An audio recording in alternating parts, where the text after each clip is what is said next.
Ibu pada pagi hari ini? Alhamdulillah, selamat pagi juga Bu Agustina. Saya sehat, bahagia. Mudah-mudahan Bu Agustina pun sehat dan bahagia juga.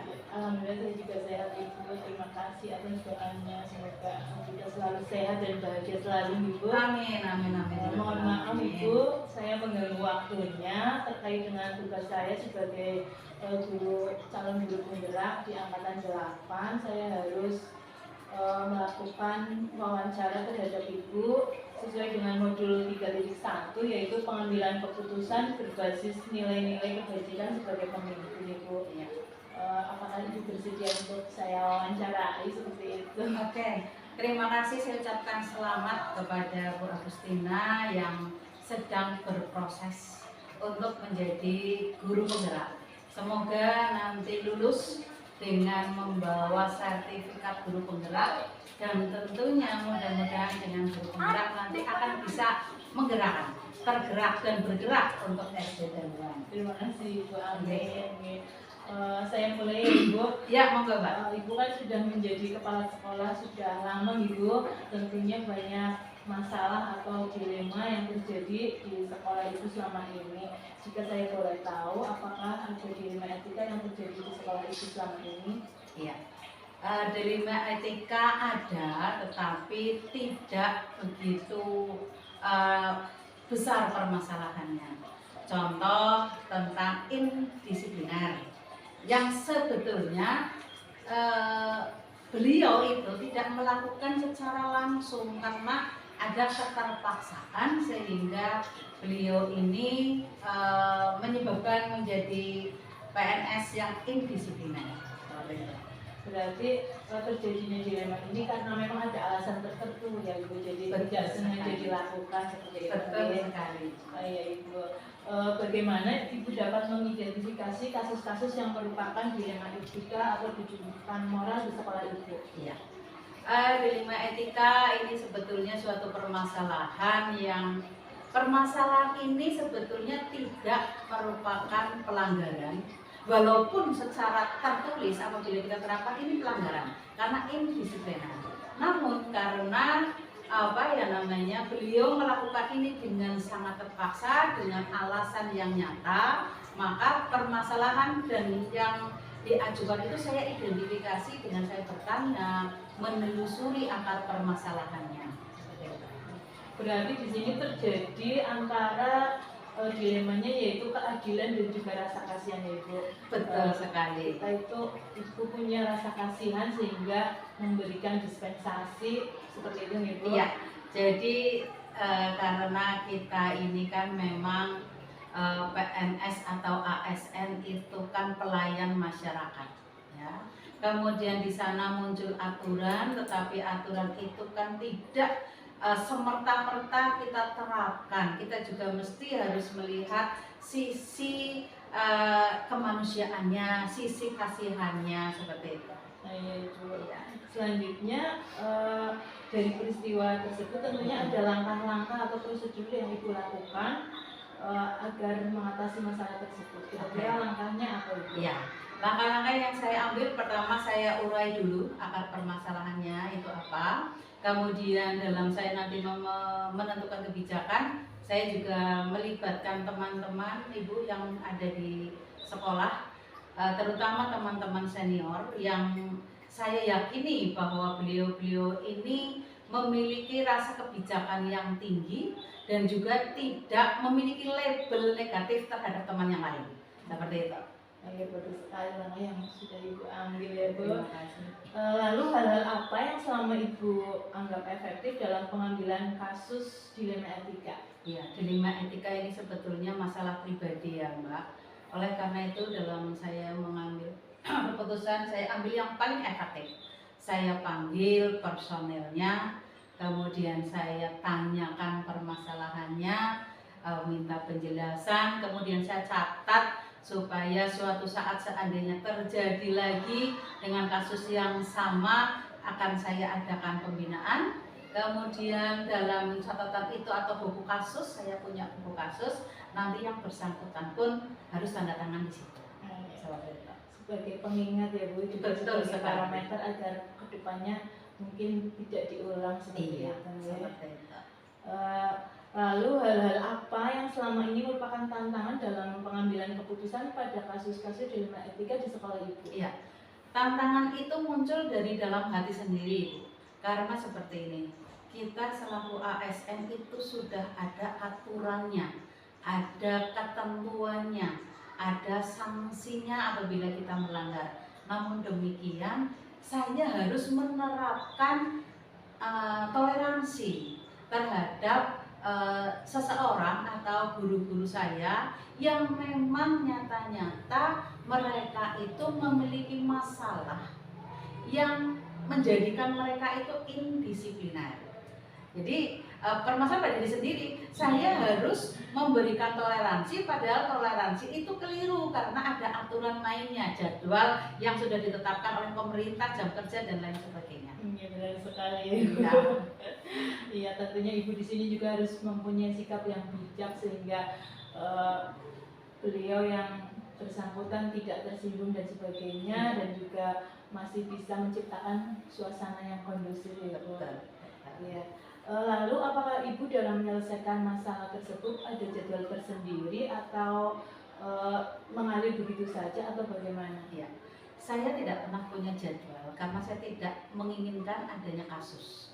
Sehingga jikalau ada itu langsung saya tangani pada saat itu, kemudian saya selesaikan dengan baik-baik, dengan tanpa menyinggung yang bersangkutan. Benar sekali Bu. Jadi setelah ada permasalahan langsung diselesaikan, jadi nanti tidak berkepanjangan seperti itu ya Bu. Betul sekali. Tentunya ada faktor ya Bu, tentunya ada faktor yang selama ini mempermudah Ibu membantu dalam pengambilan keputusan terhadap kasus yang dialami. Faktor apa saja Bu? Iya, terima kasih Mbak. Memang saya tidak bisa mengambil keputusan sendiri. Ketika saya mengambil keputusan, saya tanya kepada beberapa guru yang memang beliau-beliau ini dapat dipercaya, tidak berat sebelah, memiliki kebijakan yang tinggi. Nah, beliau-beliau inilah yang membantu saya dalam pengambilan keputusan tentang dilema etika. Bu. Lalu dari dilema etika yang terjadi di sekolah Ibu, pembelajaran apa yang Ibu petik dari masalah tersebut? Jadi yang saya ambil itu satu, saya selaku pimpinan di sekolah itu harus mampu melaksanakan ketentuan, peraturan, tetapi saya juga harus mempertimbangkan sudut pandang, rasa empati, simpati terhadap teman-teman di sekolah. Sekali Ibu. Terima kasih Ibu wawancara pada pagi hari ini. Saya sangat tersentuh nih, ternyata menjadi seorang pemimpin itu ternyata harus menjadi orang yang bijak.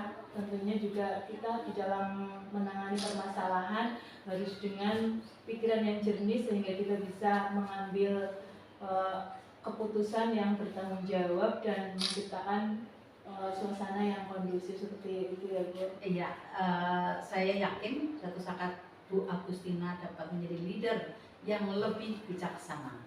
Amin Ibu. Terima kasih Ibu. Mohon maaf telah mengganggu waktu Ibu.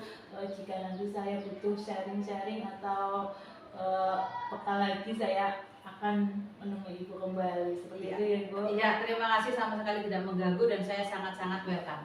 Silahkan apabila memang ada yang perlu digali dari panjenengan, kita berbagi sifatnya. Saya juga sedang belajar. Seperti itu, Bu.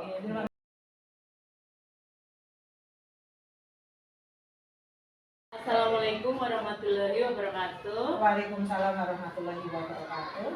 Selamat pagi Bu Win. Selamat pagi. Bagaimana kabar Bu Win hari ini? Alhamdulillah sehat.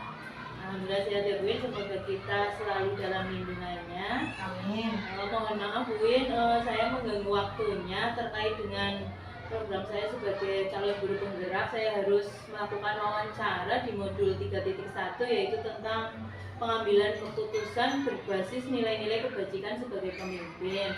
Terkait dengan hal tersebut, selama Bu Win menjadi kepala sekolah di SD ini atau di SD sebelumnya, apakah ada dilema etika yang terjadi di sekolah Bu Win? banyak. Banyak ya Bu, berarti bisa diceritakan salah satunya mungkin. Bisa di sekolah lama ataupun sekolah yang baru sekarang. Saya di sini itu baru sekitar 1 bulan.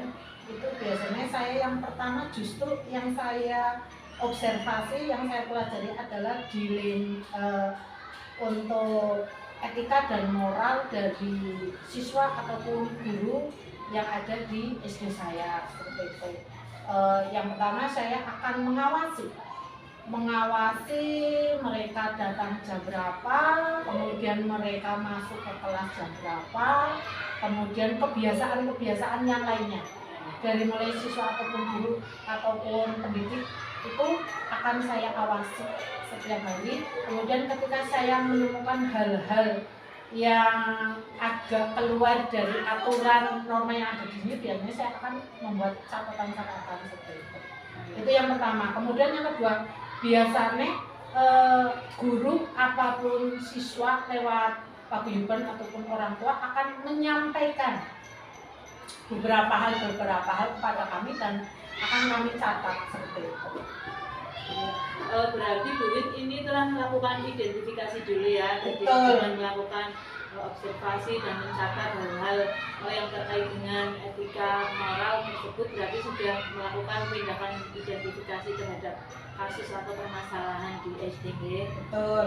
Selanjutnya, bagaimana Ibu menjalankan pengambilan keputusan di sekolah itu, terutama kasus-kasus di mana mungkin ada dua kepentingan yang sama-sama benar atau sama-sama mengandung nilai kebajikan.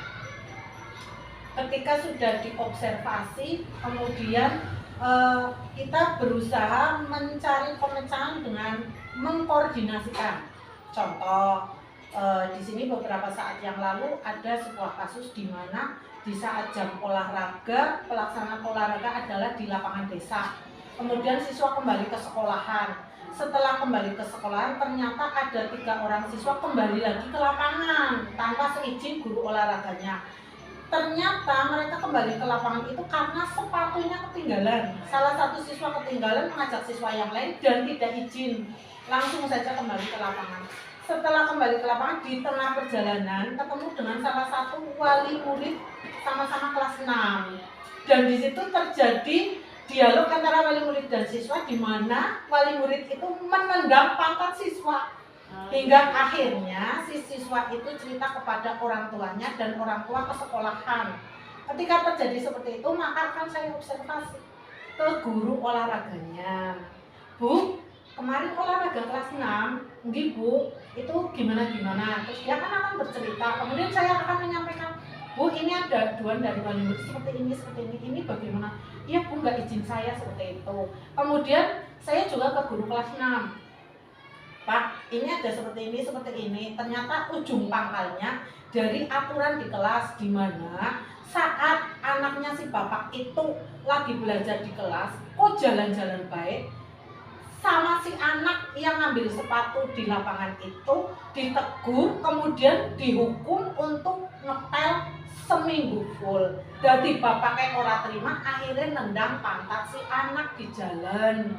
Akhirnya ngomong ke orang tua si anak yang ditendang tidak terima ke sekolahan.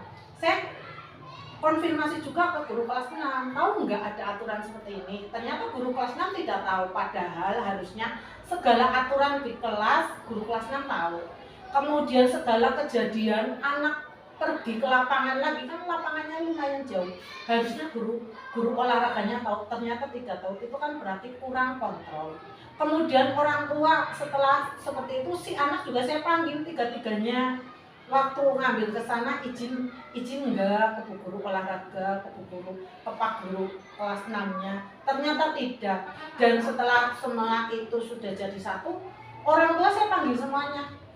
Orang tua ketiga anak itu, terus orang tua si anak yang dihukum di kelas itu. Setelah ketemu semuanya ya ngobrol bareng dan ketemu titik masalahnya di mana memang harus ada koordinasi.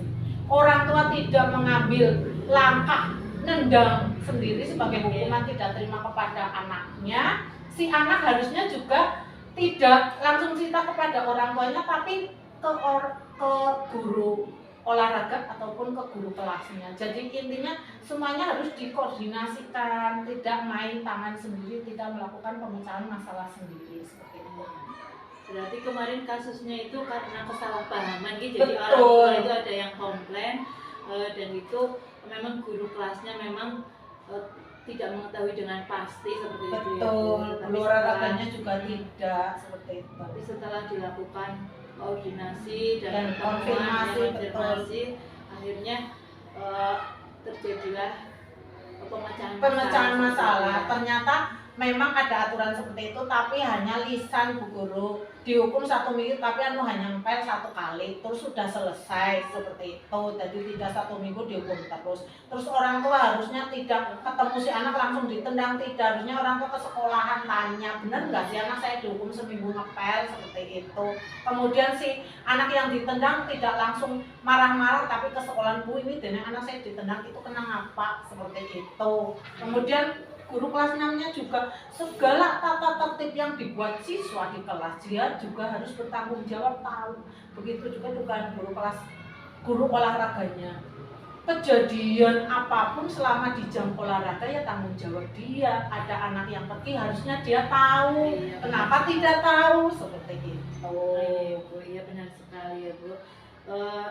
Lalu hal-hal apa yang selama ini Bu anggap efektif dalam pengambilan keputusan pada kasus dilema etika tersebut? Yang efektif tentu saja adalah mengambil keputusan itu tidak sepihak. Harus melihat masalah itu dari berbagai pihak. Dari pihak siswa seperti apa, dari pihak guru olahraga seperti apa, dari pihak guru kelas seperti apa, dari pihak orang tua yang merasa dirugikan seperti apa. Dua orang tua itu kan sama-sama merasa dirugikan, itu seperti apa. Kemudian kita komunikasikan bersama, duduk bersama, membicarakan itu bersama. Dan kita tidak ada pemecahan masalah, memberikan hukuman, tidak, tetapi bagaimana supaya itu tidak terulang. Yaitu itu harus ada kontrol dari orang tua, kontrol dari guru olahraga, kontrol dari guru kelas seperti itu. Yang pasti harusnya ada komunikasi ya Bu, Betul. jadi tidak terjadi kesalahpahaman, apalagi sampai Main hakim saling main sendiri. hakim sendiri dan saling menyalahkan seperti itu ya Bu. Lalu hal-hal apa yang selama ini menjadi tantangan bagi Ibu dalam pengambilan keputusan dilema etika? Yang menjadi tantangan yaitu orang tua lebih banyak emosi dan main hakim sendiri yang pertama. Yang kedua, guru lebih banyak acuh tak acuh lah bodowa seperti itu. Itu tantangan terberat. Harusnya itu orang tua tidak main hakim sendiri, mau mengkomunikasikan apapun aduan putranya di rumah ke sekolah. Kemudian guru mapel ataupun guru kelas itu harus mendengarkan sekecil apapun keluhan dari orang tua dan dari siswa. Jadi tidak mambrah-mambrah, masalah makin ruwet seperti itu. Harusnya guru merangkul orang tua ya Bu, Betul. sehingga jika ada permasalahan orang tua juga bisa langsung mengkomunikasikan kepada guru, bertanya permasalahan yang sebenarnya terjadi itu bagaimana, tidak asal sepihak seperti itu ya Bu. Mendengarkan sepihak tidak. Lalu dalam penyelesaian kasus tersebut apakah ada jadwal tersendiri atau mengalir begitu saja, apa langsung diselesaikan saat ada masalah? Kalau saya langsung diselesaikan. Begitu ada masalah, langsung kita tarik benang. Ini ujung pangkalnya di mana? Kemudian langsung kita selesaikan. Kenapa? Karena kalau masalah tidak langsung diselesaikan, tambah mambrah-mambrah, tidak terselesaikan, melebar-melebar kemana-mana, bukannya selesai tapi malah orang karu-karuan. Ya, benar sekali ya Bu. Jadi kalau ada permasalahan langsung diselesaikan biar langsung clear seperti itu ya Bu. Betul. Lalu saat pengambilan keputusan atau melakukan penyelesaian tersebut, adakah seseorang yang membantu Ibu untuk mempermudah Ibu dalam pengambilan keputusan dilema etika? Teman sejawat mungkin atau siapa seperti itu? Kalau kita ada masalah, yang pertama kita koordinasikan dengan komite. Komite harus tahu apa kejadian yang ada di sekolahan ini. seperti itu. Kemudian kita juga koordinasikan dengan atasan kita. Atasan kita adalah pengawas atau korwil. Segala kejadian positif atau negatif di sekolah harus kita sampaikan kepada atasan kita. Sehingga apabila esok ada kejadian yang lain atau dampak dari kejadian itu meledak, mereka tidak kaget. Ternyata sudah ada penanganan, cuma muncul masalah baru berarti belum tuntas. Kasarannya seperti itu. Berarti walaupun sebenarnya SD atau ibu sudah menyelesaikan di sekolah, tetapi tetap memberitahukan kepada Betul. atasan ibu ya, Iya. sehingga jika ada permasalahan di kemudian hari, atasan ibu sudah mengetahui. Sudah tahu. Itu. Ayo ibu. Lalu dari peristiwa tersebut, kira-kira pembelajaran apa yang ibu petik dari pengalaman ibu dalam mengambil dilema keputusan itu? Pelajarannya bahwasanya komunikasi itu sangat penting. Komunikasi dan koordinasi itu sangat penting agar permasalahannya itu benar-benar jelas dan pemecahannya juga tepat seperti itu. Itu benar sekali. Semoga ibu bisa menjadi kepala sekolah yang bisa mengambil keputusan dengan bijaksana dan tentunya selalu bisa mengambil keputusan dengan cepat, tapi tentunya yang bertanggung jawab seperti itu ya Bu. Amin, betul seperti itu. Ibu mohon maaf, mungkin itu yang bisa saya sampaikan untuk hari ini. Jika nanti ada sesuatu kekurangan atau apa, saya akan menghubungi ibu kembali. Terima kasih sama-sama. Terima kasih Bu Win atas kerjasamanya pada pagi hari ini. Saya mohon undur diri. Wassalamualaikum warahmatullahi wabarakatuh. Waalaikumsalam warahmatullahi wabarakatuh.